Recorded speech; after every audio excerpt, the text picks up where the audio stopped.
Caribbean Newsline is brought to you by the Barbados Tourism Marketing, Inc.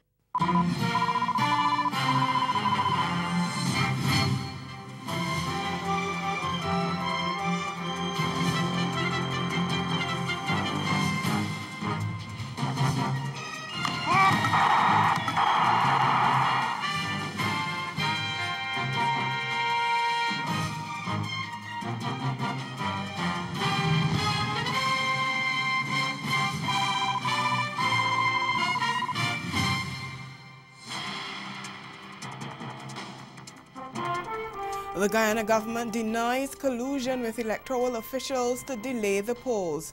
Our top story in Caribbean Newsline for Friday, March 15th. From the CMC News Center in Bridgetown, I'm Dawn Paris. Good evening.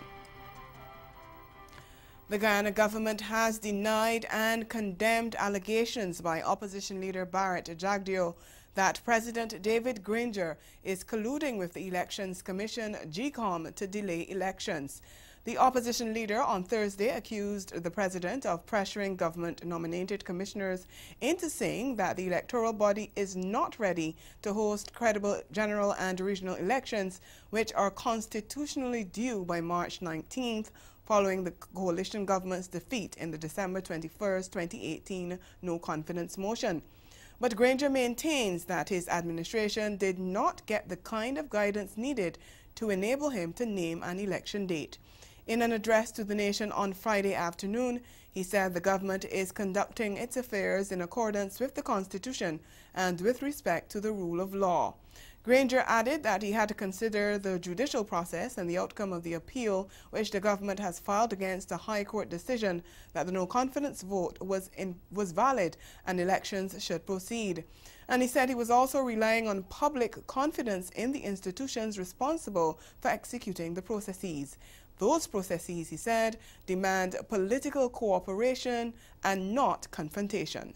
The President and ministers remain in office as provided for by the Constitution, which states, and I quote, "Notwithstanding its defeat, the government shall remain in office and shall hold an election within 3 months or such longer period as the National Assembly shall, by resolution, supported by not less than 2/3 of the votes of all the elected members of the National Assembly determine, and shall resign after the President takes the oath of office following the election." End of quote. The Constitution contemplates continuity of the government. There is no legal impediment that restrains the government from exercising its functions or requires it to assume only caretaker functions. Granger said it remains his desire for credible elections to be held in the shortest possible time, and he's assuring the nation of a credible electoral process when citizens do go to the polls. Guyanese, it is my desire that credible elections be held in the shortest possible time. I shall continue to ensure that government's actions are consistent and are in compliance with the Constitution, and I can assure citizens of a credible electoral process. I urge everyone not to be intimidated by incendiary insinuations aimed at instigating disaffection, which could affect preparations for elections. I assure everyone that the government will spare no effort to protect their fundamental rights and freedoms.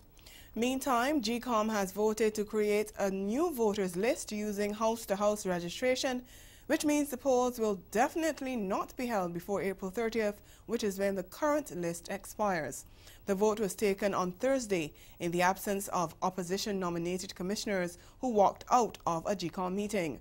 The opposition People's Progressive Party, PPP, is against going that route.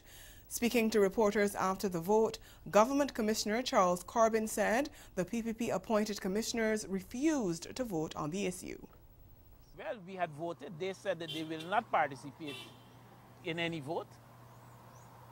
All right, and they picked up at that point while the vote was in progress. So that basically they abstained from voting on the question. So basically, in this particular instance, the chairman didn't even have to intervene because there were 3 votes for the motion and for house to house, and there was an abstention. The vote was to proceed to elections with a list that is the basis of a house-to-house registration. And that is the point when they left the meeting. OECS leaders ended a two-day special summit in Guadeloupe on Friday, critical of the European Union over its decision to place several Caribbean countries on a list of non-cooperative tax jurisdictions. Speaking at a news conference at the end of the meeting, OES Chairman and St. Vincent and the Grenadines Prime Minister Dr. Ralph Gonsalves said the leaders have fashioned a new strategy to deal with the issue. A strategic frame Et c'est pour cela qu'un cadre stratégique was adopted by the authority a été adopté par les autorités to accommodate Europe where accommodation is necessary and desirable, afin de pouvoir répondre positivement à l'Europe dans la mesure et chaque fois que c'est possible dans leurs demandes. and to resist creatively, and we will do so as one. Et en même temps mettre en place une résistance créative, et ça nous allons le faire d'un front commun. And there are several particular elements in the strategy which we will engage with Europe. Earlier this week, the EU announced that it had blacklisted a total of 15 countries, including Trinidad and Tobago, Barbados, Belize, Bermuda, Dominica, Aruba, and the U.S. Virgin Islands. But Gonsalves said several countries in the region, including those threatened with being blacklisted, have been given a clean bill of health by the Organization for Economic Cooperation and Development, and he accused Europe of changing the goalposts. Well, a day earlier at the opening of the summit, newly elected Premier of the British Virgin Islands, Andrew Foy, said his administration is moving to regularize the status of Caribbean nationals living there.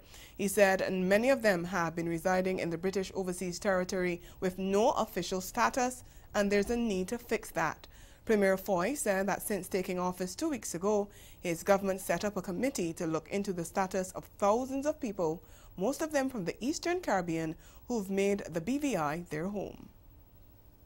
Many of these or their friends and neighbors have lived and worked in the British Islands more than a decade.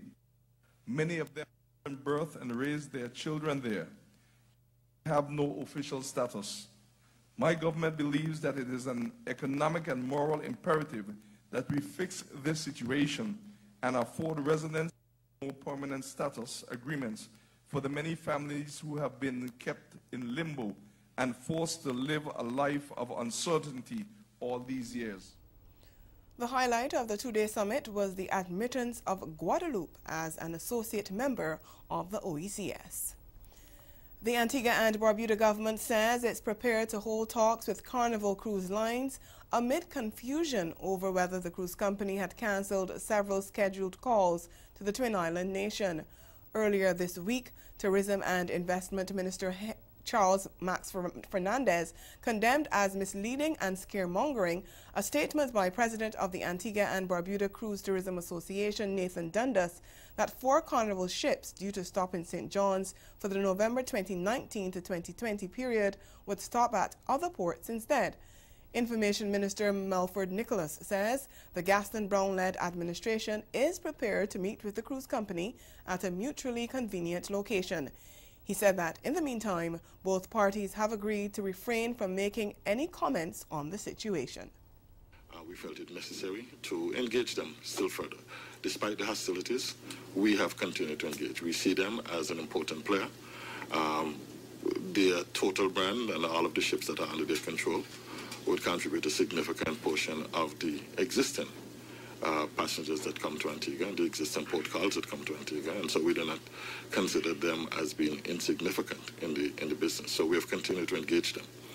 Accordingly, based on a conversation that we had again yesterday at Cabinet with their senior officials, we have both agreed to not only stay the hostilities, but to have a meeting and at a mutually agreeable point. And it could be in Miami, and it could be here in Antigua as well. Nicholas says Carnival Cruise Lines had been complaining about the ports in Antigua for decades, but failed to assist in any significant way. Still to come, Caribbean Airlines ordered to review its contract with Boeing for new MAX 8 aircraft. Stay with us.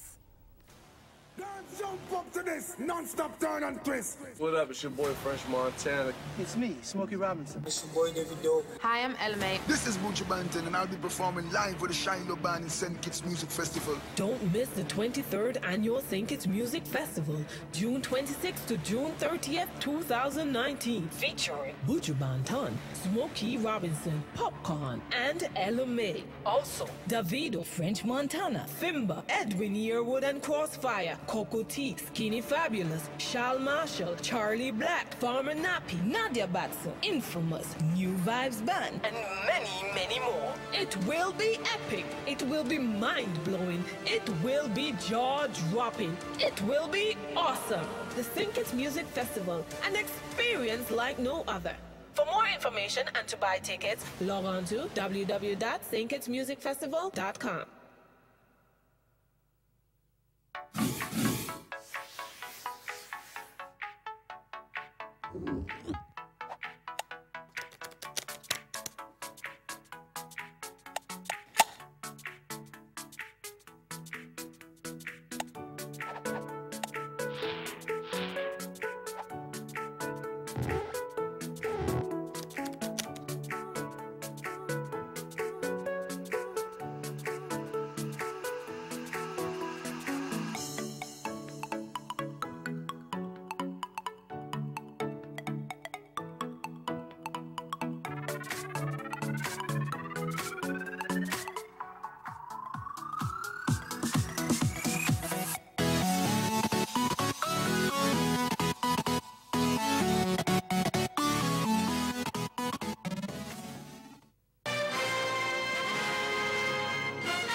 Welcome back.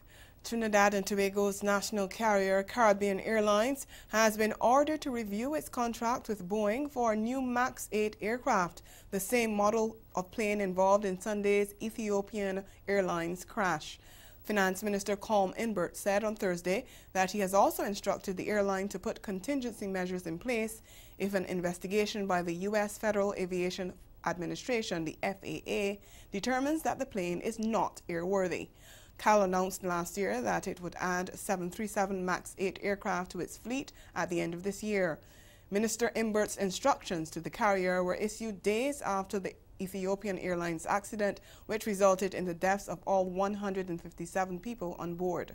It was the second crash involving the 737 MAX 8 plane in just 5 months. CMC3's Kamal Georges reports on the mandate the minister has given to CAL. This American Airlines flight will have to remain parked at Piarco until it's deemed worthy of the skies again. The grounding of the 737 MAX 8 aircraft left hundreds of passengers scrambling to find accommodation on other airlines because of cancellations. This plane and all others of this type will be restricted from this country's airspace until further notice. It's the same type Caribbean Airlines has on order, but the airline may now be forced to review that arrangement and examine all options. So Caribbean Airlines has been authorized and instructed by me to get the best legal advice in the world with respect to these leases, and also to put contingency arrangements in place with the aircraft leasing companies with respect to alternative aircraft in the event that, as we get closer to December, the FAA decides that there is a permanent problem with the MAX 8. You must realize this is temporary grounding. Of course, you have the psychological issue as well with respect to the aircraft, even if the FAA came out and said it's a good aircraft. Already, the finance minister says a preliminary review of the contract signed for the lease of the new planes provides some exit avenues for the local carrier, considering that a $7 million down payment has already been made. Certainly, I can give you an assurance, Caribbean Airlines will not be flying any aircraft that is deemed to be not airworthy by any regulatory authority. I can give you that assurance. Minister Colm Imbert and the Transport Minister defended the actions of this country regarding the aircraft. While dozens of countries around the world took preventative action, the Civil Aviation Authority issued the prohibitive order just yesterday. In international aviation law, there is something called a design state, where an aircraft is designed and manufactured, and all of the specifications for that aircraft come from that particular country. Our Civil Aviation Authority, not being the design state or not being within the design state for the Boeing 737-8 MAX is in no position to determine the airworthiness of the MAX 8 or not. But other countries like China and members of the European Union, even the Cayman Islands, did not wait until the Federal Aviation Administration in the United States grounded the aircraft to take action. But Minister Imbert says they were guided by previous statements from the agency which reaffirmed the plane's airworthiness. Grenada and St. Vincent and the Grenadines have honored their soca artists for making history in Carnival in Trinidad. We have the details in this week's Newsline Entertainment. Grenada paid tribute to its artists who competed in this year's International Soca Monarch competition earlier this month. Mr. Killer, Mr. Legs, Lavon, Lil Natty and Thunder, as well as Mandela, all received awards from Prime Minister Dr. Keith Mitchell for their performances in Port of Spain, and in the case of Mr. Killer, whose real name is Hollis Mapp, bringing home the title. He says his win was the result of hard work and perseverance. I sit here today as a cultural ambassador of my island, beautiful island, Grenada, sitting on the chair of the Honorable Dr. Keith Mitchell, the Prime Minister himself. Even this was a dream as a little boy, one day to meet the Prime Minister. Now I sit on his chair, written history. They call us what? Fantastic Five. The dynamic five is what words you could put behind us. And it wasn't me alone, it was all of us. St. Vincent and the Grenadines also honored its own this week. Skinny Fabulous returned home after his collaboration with Machel Montano and Bunji Garlin. Family won the Trinidad Road March. He told the welcome ceremony he was proud to represent his country. I feel like I was born to do music. I was born to just be of something bigger than myself. When I go out and I represent and I hold that flag, no amount of recognition from outside would compare to the love and recognition I could potentially feel from St. Vincent and the Grenadines. The hit was produced by Dominican Krishna Dada Lawrence. Lawrence was also recognized by the St. Vincent government for his art. Jamaican reggae fans are expected to fill the National Stadium on Saturday for Buju Banton's Long Walk to Freedom concert. Organizers say the event is expected to attract an estimated 32,000 spectators, including fans from overseas. Buju is also booked to perform in several other Caribbean countries later this year. Mary-Claire Williams, Newsline Entertainment. Ahead in sport, a candidate in the Cricket West Indies elections questions the state of relations between the board and Players Union. We'll be right back. When I first had an interview with Ms. Baker, it was beautiful. She's a beautiful spirit, a kind woman. Not only that, she can give you some information, and if you take it and do something with it, it's worth it. I thank her for opening up her doors, for giving me a position. You know, she's the type of woman, if you go to her sincerely with an open heart, she's a giver. She helps, you know. I'm not finna play with you, that's what these rappers do. Peekaboo, peekaboo, peekaboo, peekaboo, peekaboo, peekaboo, peekaboo. Lay on, swole, roller, oak, rose, gold, cut. I heard you got a new girlfriend, and it's hurting me. Yeah. Red lipstick, but still so raw. Yeah, Marilyn Monroe. Me and my skin do no wrong. Me and my skin do. Hey, hey, who cares what they're thinking? Hey, hey, beer vibes, beer vibes, beer vibes, beer vibes, beer vibes. Everybody singing. Oh, we don't have no behavior. Total disorder. Don't cross the border. The amount of bottles we pop. Still the backyard boss. The whole team link up. Now everything sync up. Right now we're higher than a treetop. We're gonna shell it like we never did before. And it's party, we party.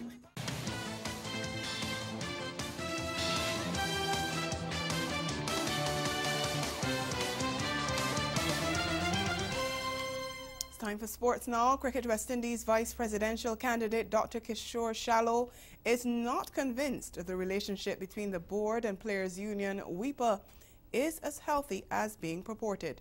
The relations between the two bodies have been acrimonious in the past, but in recent years things have settled down, with CWI President Dave Cameron and WIPA President Wavell Hines, both Jamaicans, seemingly enjoying a productive relationship. But Shallow, who was speaking at a recent cricket discussion at the KFL campus of the University of the West Indies, said the end of hostilities between CWI and WIPA was not necessarily indicative of the players' happiness with the way the board was being run. We have been misled somewhat to think that there has been a great relationship because of the relationship with WIPA, Dave Cameron and Wavell Hines. You know, we obviously know better. What we'll say that what is important is that we offer our players that sense of security, right? And I can give a basic example, you know, keep it very simple. Now, this recent decision to have players, our one-day players, at the very last minute, I could tell you that players were around the region on the weekend wondering if they're going to be selected to play on Tuesday, right, for this T20 series. Gone. And at the very last minute, after sacrifices, they are told that, no, you're not playing because we're keeping this group of players. That cannot help relationship between the board and the players. Because while the selected players would be happy for the opportunity, these are the specialists who have made great sacrifices would be disgruntled, and they will do just for the board. Shallow, who is also St. Vincent and Grenadines cricket boss, said CWI's decision-making needs to be such that it promotes trust with players. We have to start by being honest with the players. We have to be consistent with our decision-making, and we have to show that level of transparency in terms of how we make our decisions as a board. Shallow will go up against incumbent Emmanuel Nanthan at the March 24th CWI elections in Jamaica, while his running mate Ricky Scarrett is challenging incumbent Dave Cameron. 38 overs was all it took for Leeward Islands Hurricanes to lose their chance of winning the regional four-day championship on Thursday. Starting their rescheduled fourth-round match against Barbados Pride, 23 points behind leaders Guyana Jaguars, and needing every available batting and bowling point in order to top the standings, the hosts were bundled out for 90 in their first innings. Their batting demise confirmed the Jaguars as regional four-day champions for a fifth straight season, with Leon Johnson's side now holding an unassailable lead. They have 154.2 points after their complement of matches last weekend. To athletics now, the secondary schools track and field championships across the region are usually a preview of the Carifta Games. And in Trinidad and Tobago and Barbados, several athletes have already made the standard for their events. It's called Intercall in Trinidad and Tobago, and Guardian Media's Caston Cupid took in some of the action at the Hazley Crawford Stadium. Day one of the 2019 National Track and Field Championships ran over the Hazley Crawford Stadium as athletes fought for top positions for their zones and their schools. In the girls under 17 100-meter final, Janetta Gans of Bishop's High School, Tobago took the goal in a time of 12.23 seconds. It was a good race. I keep my pace and continue to the finish line. In the boys under 15, running in lane 3, QRC's Jordan Noel was first in a time of 11.70. Let's change the angle for the girls under 17, and there was no stopping Providence. Carissa Curtin. In the boys under 17, Vestini's secondary Devin Augustine ran away with the title. The big girls, the over 17s, Roxborough secondary Aliyah Stanislas pushed Bishop's Port of Spain Akila Lewis all the way to the line.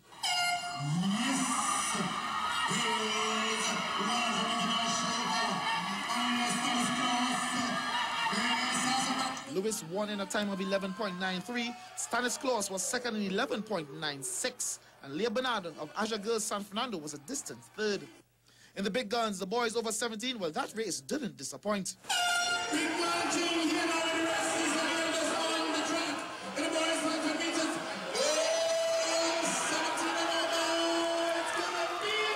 Kian Benjamin of St. Anthony's College beat defending champions Terrell Edwards of Toko Secondary into second spot, and in turn, he booked his spot to Carifta as he ran the standard of 10.53 seconds. It's good to come out when you win. It's my first national school secondary win. So it's a nice feeling. I got the curve to standard and we're going forward from there. There was also close finishes in the longer distances. The boys over 17 to be exact, as Genesis Joseph surged from behind to take the title. This race was very tactical because my coach had me doing morning training and thing, and I just get accustomed to it. So now, as I know like Otis was in front of me, I know that I had to just stay behind him a little bit so I could get gradually pull to be in front of him. Meanwhile, at the National Stadium in Barbados, students from various zones ran in the BSAC Championships on Thursday. CBC's Damien Best reports. Straight into the melting pot, the under-20 girls 100 meters on the line. 6 entries for Section 1. Lane 4 is Shamaya O'Dane of Leicester Vaughan. Hannah Connor of Christchurch Foundation in 7, going well too. O'Dane with 20 to go, shuts the door on Connell, 12.33, the winning time. Connell, 12.57. Giovanna Gustav of Darrell Jordan in 3rd.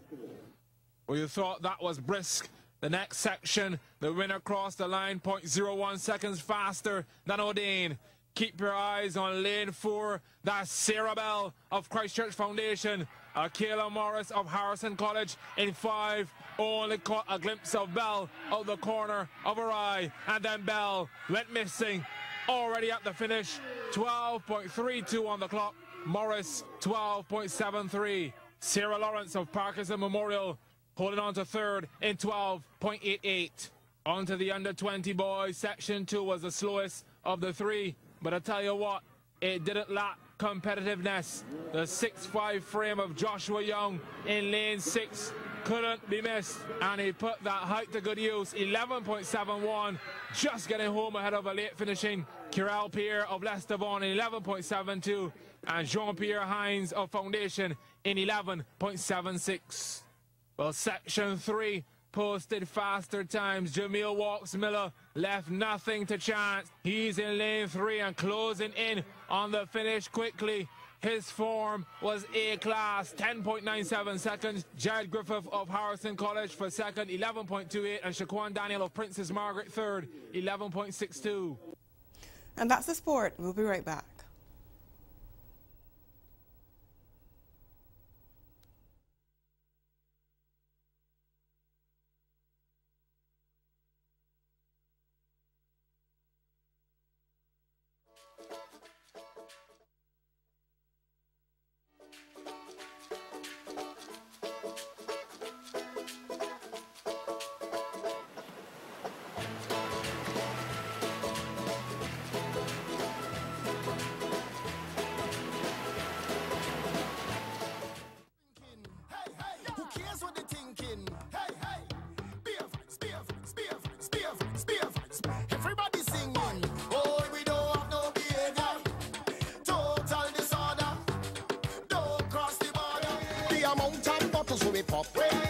Still the backyard bus. The whole team link up. Now everything sync up. Right now we're higher than a treetop. We're gonna shell it like we never did before. And it's party, we party.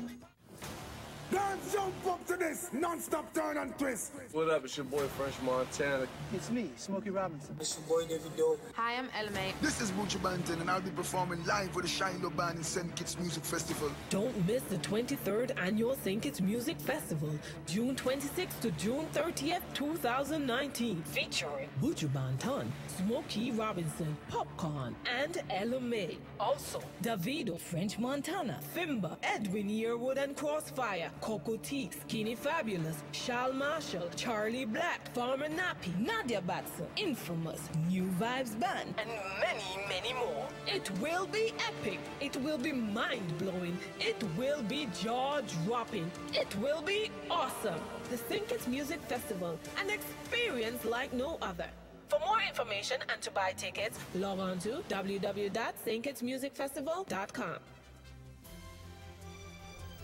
And that's Caribbean Newsline. For news and sport around the clock, subscribe to CanaNews.com. And for more of our programming, log on to CaribVision.tv and check out our YouTube channel. We'll be back here on Monday, but from all of us at CMC News, thank you for watching and have yourselves a good night and a safe weekend.